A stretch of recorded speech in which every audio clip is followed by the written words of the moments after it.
Nah, pada pertemuan kali ini kita pembahasannya itu terkait fisika modern. Jadi fisika modern ini merupakan pengembangan daripada fisika yang kita bahas pernah itu misalnya kayak hukum Newton itu merupakan fisika-fisika klasik.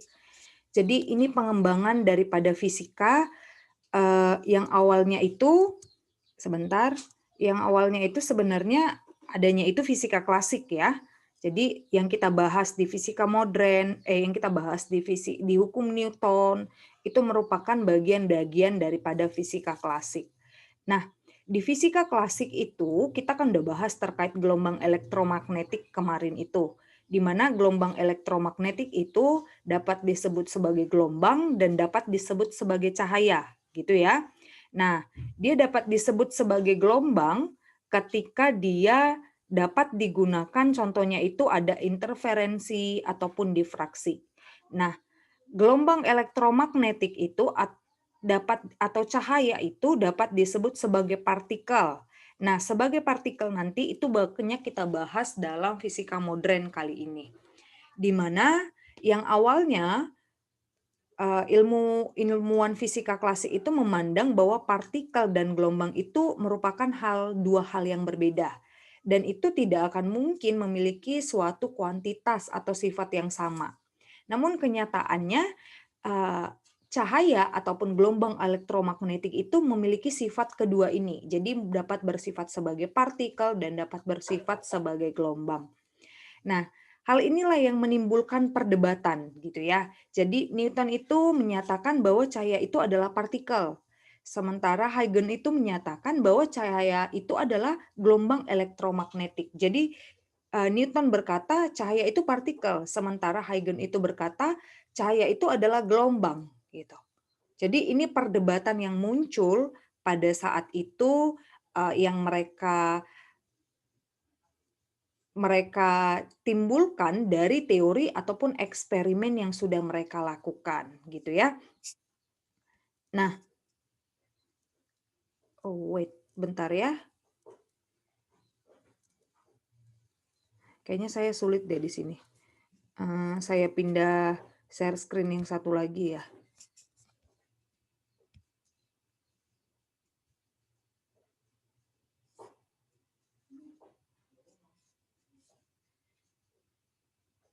Oke, yang ini aja. Kelihatan ya? Kelihatan, Bu. Nah, karena pendekatan fisika teori itu ya, pendekatan teori fisika klasik itu, jadi fisika klasik yang menyatakan bahwa itu bagian di hukum Newton itu bahwa cahaya itu merupakan partikel. Nah, itu tidak mampu menjelaskan perdebatan ini.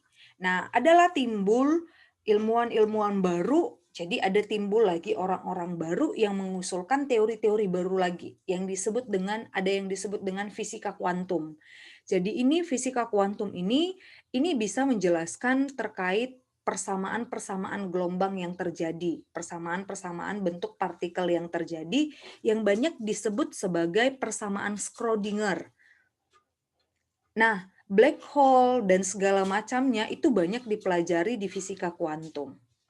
Nah, teori Albert Einstein, jadi teori opung Einstein ini tentang efek fotolistrik dan Max Planck itu merupakan tentang kuantisasi. Jadi perhitungan nilai-nilai foton yang dalam keilmuannya yang akhirnya ini juga yang akan berhasil menjelaskan sifat dualisme cahaya.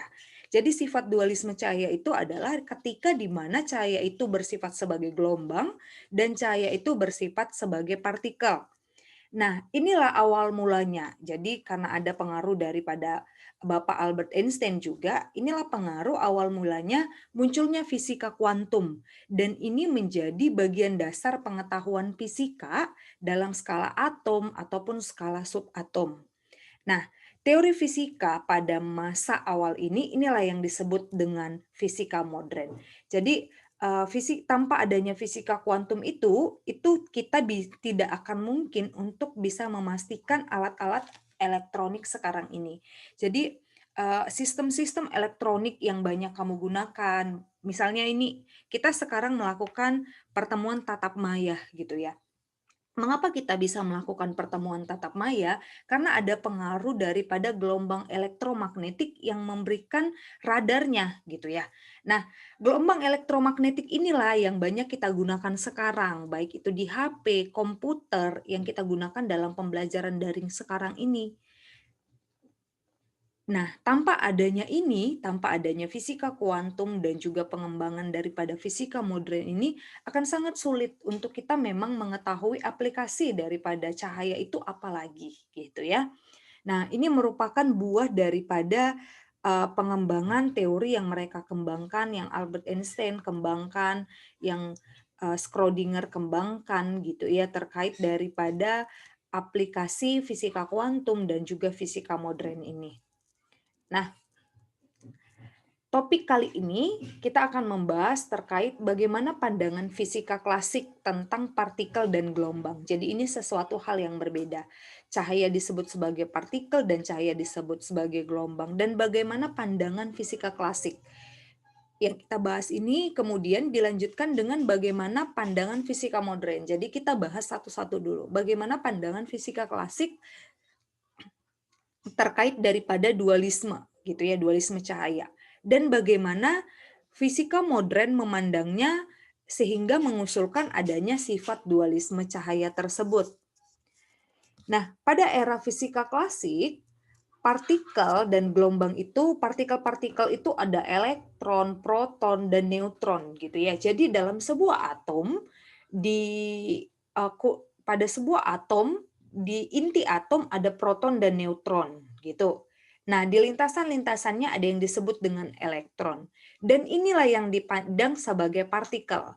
Di bagian-bagian terkecil daripada proton dan neutron ini, kalau kamu pelajari lagi, ini ada yang disebut dengan boson atau ada yang disebut dengan quark, up quark, down quark itu.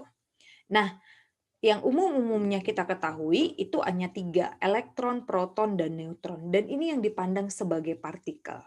Sementara radiasi elektromagnetik, cahaya sinar X, dan sinar gamma itu kita pandang sebagai gelombang. Jadi masih ingat nggak yang saya urutkan kemarin, mulai dari radiasi gelombang elektromagnetik itu mulai dari gelombang mikro gitu ya, gelombang mikro sampai kepada sinar X, sinar gamma itu merupakan disebut sebagai gelombang. Sementara partikel-partikel, elektron, proton, neutron itu dipandang sebagai partikel. Nah, sekarang bagaimana cahaya ini dapat bersifat sebagai partikel yang dia dapat berfungsi atau bersifat layaknya elektron, layaknya proton, layaknya neutron gitu. Dan juga cahaya itu dapat bersifat sebagai gelombang yang dia dapat bersifat sebagai radiasi, sebagai cahaya mirip dengan sinar X ataupun sinar gamma. Nah, di abad ke-17, pendapat Isaac Newton itu menyatakan dalam teorinya bahwa cahaya itu terdiri atas partikel, gitu. Nah, di abad ke-17 juga Huygens itu menyatakan cahaya itu terdiri atas gelombang. Nah, gelombang itu terjadinya fenomena dispersi, interferensi, dan difraksi. Nah, selanjutnya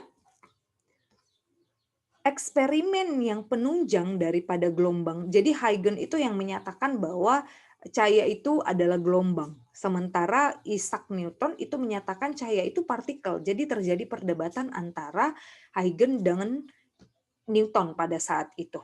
Nah, di sini Huygens itu menyatakan ada beberapa eksperimen yang ternyata yang menunjukkan bahwa cahaya itu dapat disebut sebagai gelombang.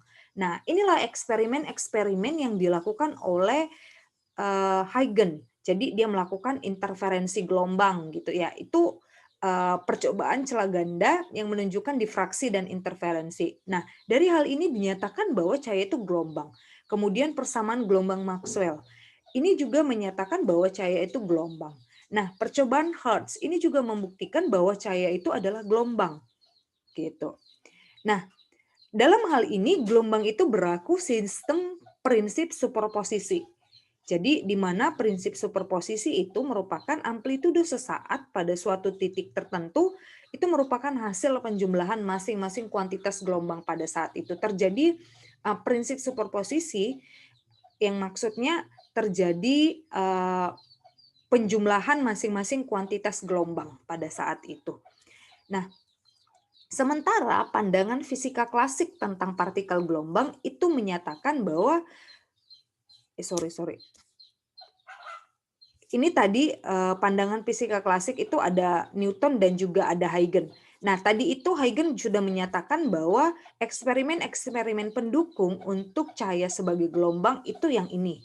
Sementara penunjang teori dari partikel Newton itu dinyatakan dalam spektrum radiasi. Jadi eksperimen-eksperimen yang menunjang bahwa cahaya itu bersifat sebagai partikel itu dapat kita lihat ketika terjadinya spektrum radiasi, efek fotolistrik, spektrum sinar X, hamburan Compton, spektrum-spektrum optik. Ini yang menyatakan di mana dalam hal ini bahwa energi radiasi elektromagnetik itu tidak lagi kontinu, tetapi berada dalam bentuk yang diskrit, yang disebut dengan foton. Nah, disinilah bahwa cahaya itu disebut dengan foton, karena cahaya itu merupakan bersifat sebagai partikel. Nah, yang kedua itu energi elektron yang dibebaskan cahaya itu bergantung pada frekuensi cahaya tersebut.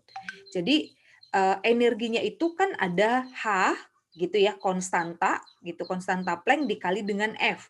Nah, F di situ merupakan frekuensi. Nah, dari sinilah yang dinyatakan bahwa cahaya itu bergantung hanya kepada frekuensinya saja. Itu. Nah, pada era fisika modern, itu tadi yang kita bahas itu fisika klasik. Jadi mereka melakukan perdebatan. Berdasarkan teori yang kami punya, ini nih eksperimen yang terjadi, teori pendukung yang menyatakan bahwa cahaya itu adalah gelombang. Itu kata Huygens. Kemudian Newton juga berkata, berdasarkan teori yang kami punya, berdasarkan eksperimen-eksperimen yang sudah dilakukan, yang pernah dilakukan, Newton berkata enggak, cahaya itu adalah partikel. Nah, sekarang fisika modern, itu tadi perdebatan di fisika klasik. Sekarang di fisika modern.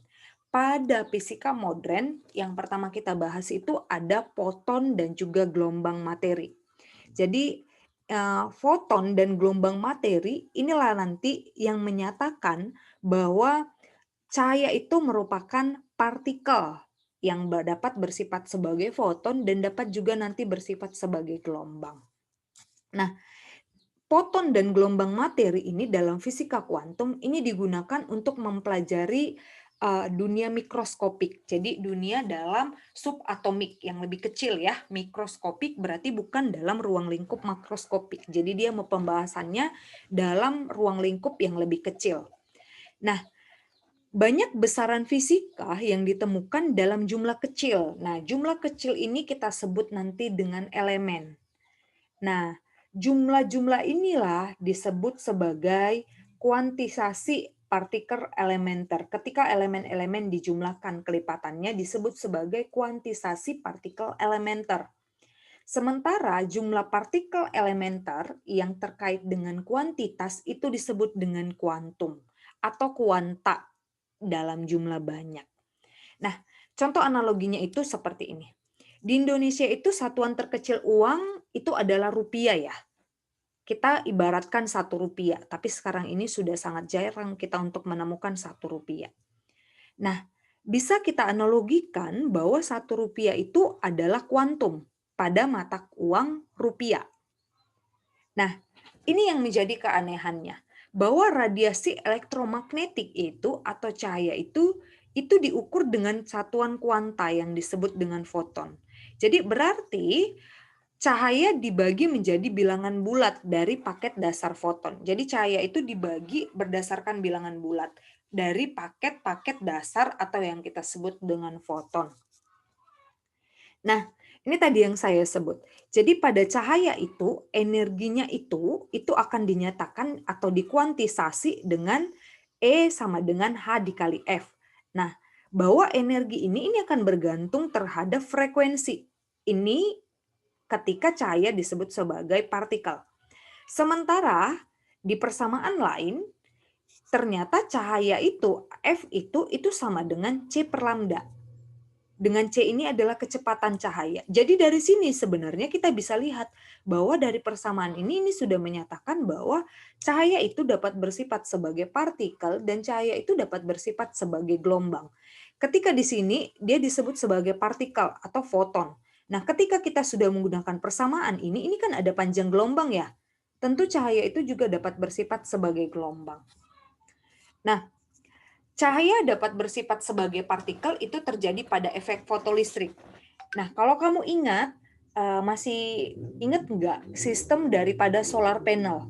Nah, solar panel itu dapat berfungsi, dapat kita gunakan ketika karena efek fotolistrik ini.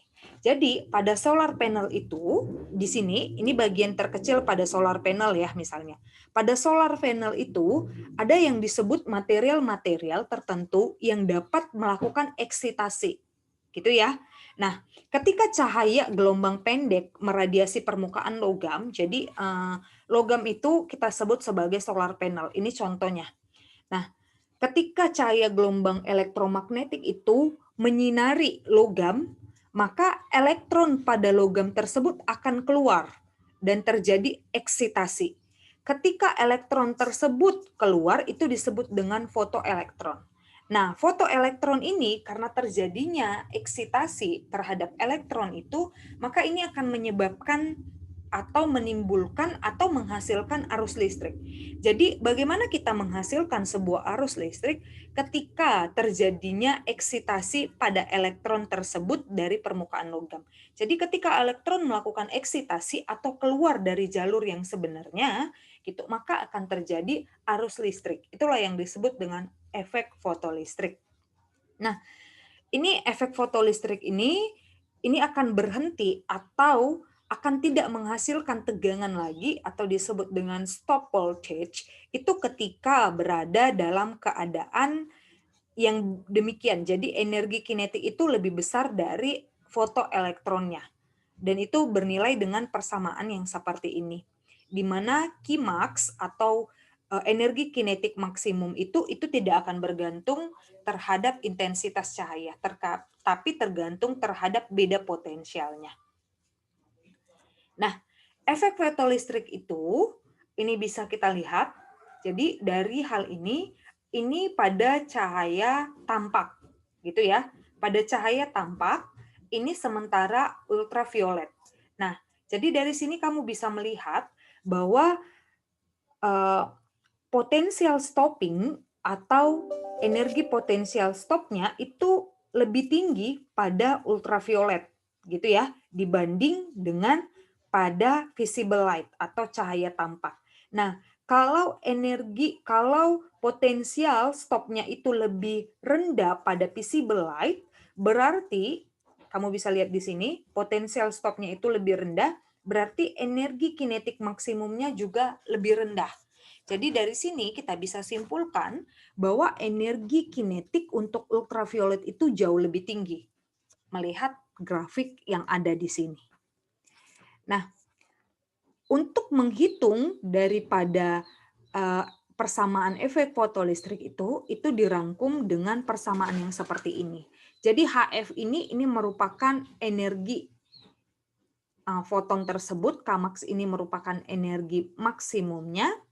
Nah, ada di sini yang disebut dengan Si. Jadi, Si ini bisa kamu tentukan dan ini merupakan persamaan fotoelektriknya. Nah, foton ini memiliki momentum.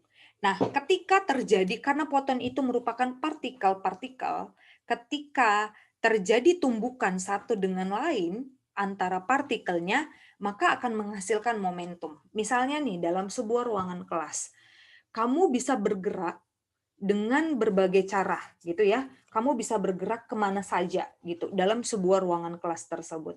Nah, ketika kamu bergerak satu sama lain dalam ruang kelas tersebut, akan ada kemungkinan kamu akan saling menumbuk temanmu yang lain. Gitu ya, ketika kamu bergerak secara bebas dalam ruangan tersebut, temanmu juga bergerak bebas dalam ruangan tersebut. Maka akan ada kemungkinan terjadi tumbukan kamu dengan temanmu. Jadi mirip-mirip seperti itulah. Ketika foton tersebut bergerak satu sama lain dalam ruang lingkup tersebut, itu akan memungkinkan terjadinya tumbukan-tumbukan. Nah, tumbukan ini akan menghasilkan momentum, gitu ya. Nah, momentumnya itu kita dapat nyatakan dengan persamaan P, di mana momentum itu merupakan energi persatuan kecepatan. Nah, karena di sini bukan kita gunakan kecepatan cahaya, berarti energi persatuan kecepatan cahaya. Jadi kita bisa sederhanakan di mana F ini kita cari persamaannya lagi, jadi kita bisa sederhanakan itu sama dengan H per lambda. Itu merupakan momentum foton. Nah, foton itu ternyata memiliki momentum yang disebut dengan pergeseran Compton. Jadi kita masuk kepada hamburan Compton nantinya. Jadi gini, ketika suatu awalnya ketika cahaya ini dengan panjang gelombang tertentu itu melewati di sini dan dia akan menghasilkan elektron. Ini awalnya. Tapi ketika ada hamburan Compton, jadi ketika elektron tersebut di sini, ketika cahaya itu melalui sebuah gelombang, dia akan melakukan hamburan. Nah, hamburan Compton di sini di mana cahaya tadi, X-ray tadi, misalnya kita gunakan X-ray, itu akan dihasilkan dalam bentuk X-ray juga. Ketika terjadi tumbukan, akan dihasilkan dalam bentuk X-ray dan akan dihasilkan dalam bentuk foton ataupun dalam bentuk partikel yang disebut dengan elektron.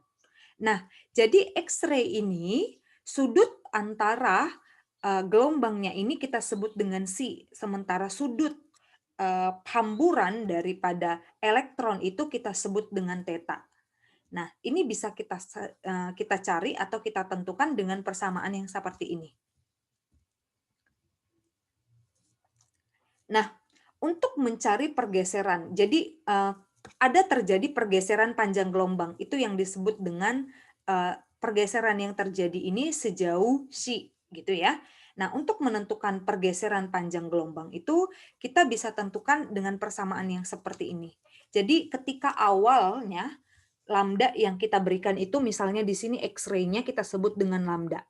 Kemudian terjadi pergeseran gitu ya, terjadi hamburan Compton. Nah, ketika terjadi hamburan Compton, maka X-ray yang dihasilkan itu kan sudah terbagi antara partikel dan gelombang. Nah, ketika terbagi ada yang disebut dengan lambda aksen. Jadi lambda aksen ini merupakan gelombang yang dihasilkan gitu. Jadi gelombang yang dihasilkan dan ini energinya ini merupakan sama dengan gelombang yang dihasilkan di sini itu ditambah dengan partikel. Jadi ditambah dengan elektron. Sehingga jadi kalau kita mau mencari pergeseran gelombangnya itu merupakan lambda aksen. Jadi lambda aksen yang di sini dikurang dengan lambda yang di sini, lambda awalnya. Nah, cahaya itu dapat disebut juga sebagai gelombang probabilistik. Ini mirip dengan interferensi yang kita dapatkan ketika kita pelajari dalam interferensi. Jadi ketika gelombang itu dapat ketika cahaya itu melewati sebuah slit gitu ya, maka akan dihasilkan gelombang-gelombang elektromagnetik. Nah, hasil daripada gelombang elektromagnetik ini bisa dalam bentuk interferensi. Nah, inilah yang dapat dinyatakan bahwa cahaya itu berperilaku sebagai gelombang dan juga partikel. Ketika dia melewati slit ini, dia akan bersifat sebagai partikel dan ketika sudah terjadi interferensi di sini, hasil yang bisa kita lihat itu disebut sebagai gelombang. Nah, cahaya sebagai gelombang itu merupakan hasil percobaan di mana kita tidak dapat memprediksi di mana radiasi ataupun posisi foton pada layarnya, kecuali jika kita menempatkan detektor cahaya. Jadi kita harus memiliki detektor cahaya untuk kita dapat memprediksi di mana posisi foton pada layarnya. Tapi kita itu dapat memperkirakan probabilitas atau kemungkinan foton itu mengenai layar. Nah, ini dapat kita nyatakan dengan probabilitas tepi. Nah, ini misalnya gini, probabilitas tepi ini kita bisa nyatakan, ini bisa kita nyatakan dengan menggunakan sebuah persamaan. Nah, ini nanti akan kita bahas di mana kemungkinan layarnya itu akan kita dekatkan atau berapa jarak layarnya dengan sumber cahayanya untuk bisa menghasilkan interferensi. Itulah yang disebut dengan gelombang probabilistik atau probabilitas atau kemungkinan tepi. Nah, elektron dan gelombang materi itu merupakan suatu hal yang berbeda gitu ya. Tapi dalam sebuah cahaya mereka itu dapat sama gitu. Jadi cahaya itu bisa disebut sebagai gelombang, bisa disebut sebagai partikel.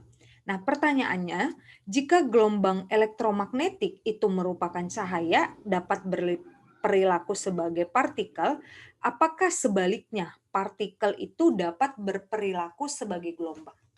Nah, tadi kita sudah bahas bagaimana cahaya itu berperilaku sebagai partikel dan juga gelombang. Sekarang partikel itu dapat nggak berperilaku sebagai gelombang? Ada yang bisa jawab? Dapat nggak partikel itu berperilaku sebagai gelombang? Halo? Halo? Ya, Bu. Ada yang bisa jawab?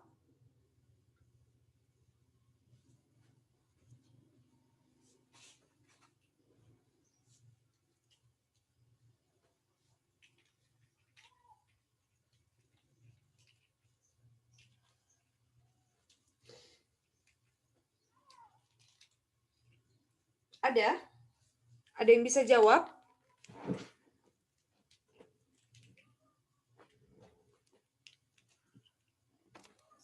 Apakah partikel itu dapat berperilaku sebagai gelombang?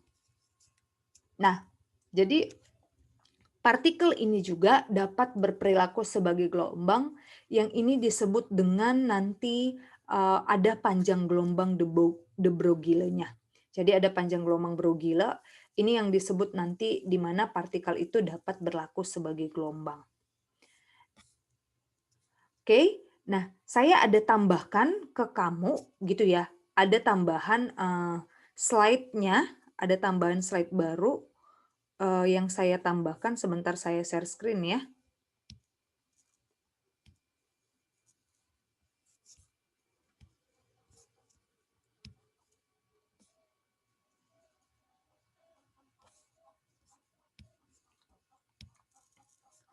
Ini tambahannya yang saya berikan, di sini ada beberapa keterangan yang saya tambahkan. Terlihat ya? Terlihat, Bu. Oke, nah ini khusus untuk efek fotolistrik dengan bagaimana hubungan dualisme partikel dan gelombang itu. Jadi di sini yang saya tekankan bahwa kesimpulan dari hal yang kita bahas di sini ini menyatakan bahwa dalam fisika modern itu ternyata cahaya itu dapat bersifat sebagai partikel dan dapat bersifat sebagai gelombang. Itu yang disebut dualisme cahaya. Nah, partikel ini disebut juga sebagai dualisme, di mana partikel ini dapat disebut sebagai gelombang. Kalau partikel sebagai partikel tentu iya, tapi partikel ini dapat disebut sebagai gelombang. Dan ini banyak diaplikasikan dalam hubungan de Broglie. Nah, ini nanti kamu bisa baca di sini, ini sudah saya tambahkan dan sudah saya jelaskan. Di sini juga ada saya tambahkan terkait efek fotolistrik, jadi bagaimana proses efek fotolistrik itu terjadi. Untuk contoh soalnya, supaya tidak itu, kamu bisa lihat nanti di video yang saya berikan, beserta contoh soal yang saya sampaikan. Latihan Vismod ya. Yang ini. Ini ada beberapa contoh soal mirip dengan contoh soal mengenai fisika modern gitu ya. Jadi dalam fisika modern itu ini beberapa hal yang kamu lihat. Jadi ini merupakan aplikasi daripada efek fotolistrik yang terjadi. Bagaimana suatu foton itu dapat menumbuk sodium. Nah, sodium tadi inilah logamnya. Ketika foton menumbuk sodium, ada elektron yang bergerak. Nah, kamu disuruh untuk menentukan energi kinetik maksimumnya, berarti Kmax ya. Nah, kamu disuruh untuk menentukan Kmax-nya. Fungsi kerja sodium itu kamu disuruh untuk menentukannya. Nah, ini bisa kamu cari, nanti saya sampaikan hasil akhirnya untuk ini, nanti saya sampaikan dalam bentuk PDF ya, beberapa solusinya untuk soal yang ini. Tapi kamu coba kerjakan dulu, nanti bisa kamu gunakan sebagai tambahan untuk kuis kamu. Jadi contoh soal yang bisa pembahasan untuk kuis kamu. Oke, itu saja untuk hari ini. Ada yang mau ditanyakan atau ada yang mau ditanggapi? Oh, izin bertanya, Bertanya, Bu. Bu. Ya, silakan, silakan. Hmm,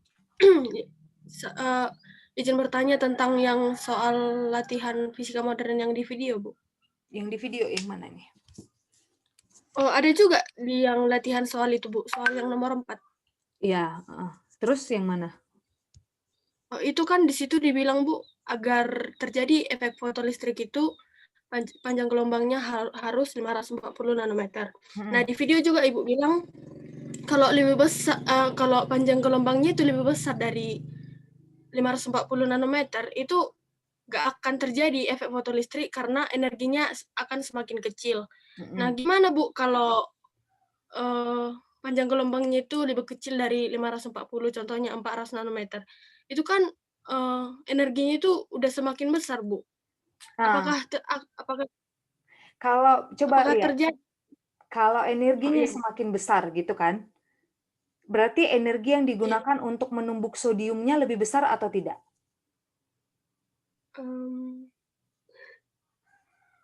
Lebih besar. Lebih besar. Jadi ada kemungkinan kan terjadinya eksitasi elektron. Sekarang gini, elektronnya tersebut untuk dapat berpindah itu harus menyerap energi lebih besar. Jadi kalau energinya itu kecil yang diserap, itu nggak akan mungkin terjadinya efek fotolistrik karena elektronnya itu nggak akan bisa berpindah.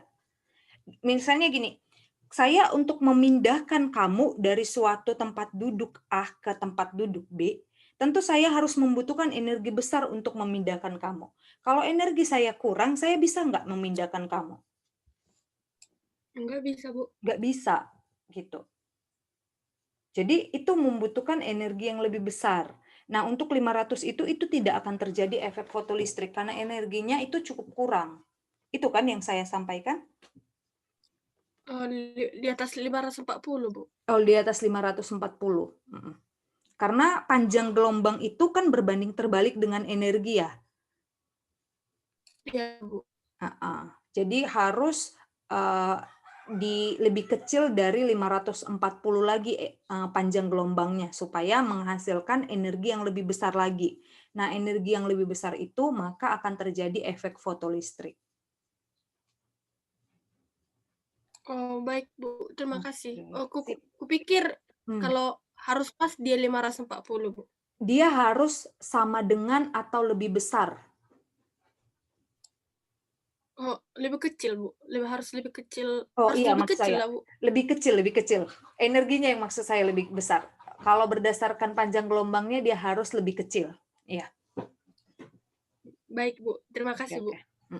Sip. Ada lagi? Izin bertanya, Bu. Iya, silakan.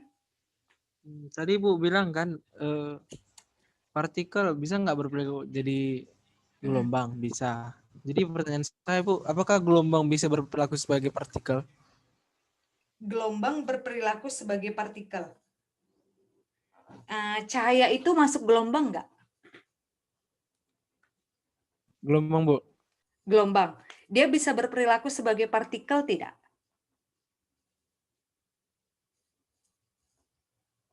Bisa, Bu. Bisa kan? Jadi bisa atau tidak? Bisa, Bu. Ada juga sebagian pernyataan ya kan kalau misalnya ini bisa, yang kebalikannya nggak bisa. Itu saya. Oh, enggak. Jadi ini mereka makanya disebut dualisme partikel, dualisme gelombang karena itu. Jadi dia bisa bersifat sebagai partikel, dia juga bisa bersifat sebagai gelombang atau dikebalikan lagi. Di slide itu seingat saya ada ya disampaikan. Ada, Bu. Tadi masih dibahas itu, Bu. Iya kan? Oke, Dan. Thank you ya. Ya, Bu. Terima kasih, Ada Bu. lagi? Ada lagi yang mau ditanyakan? Nggak ada. Nah, kalau nggak ada, jangan lupa untuk disubmit bukti belajarnya dan coba-coba untuk dikerjakan latihan fisika modernnya. Jika ada yang mau ditanyakan, mangga ditanyakan langsung ke saya ya. Oke, itu saja dari saya. Demikian perkuliahan untuk hari ini. Thank you ya untuk waktunya. Terima kasih, Bu. Terima kasih, Bu. Terima kasih, Bu. Terima kasih, Bu. Bu.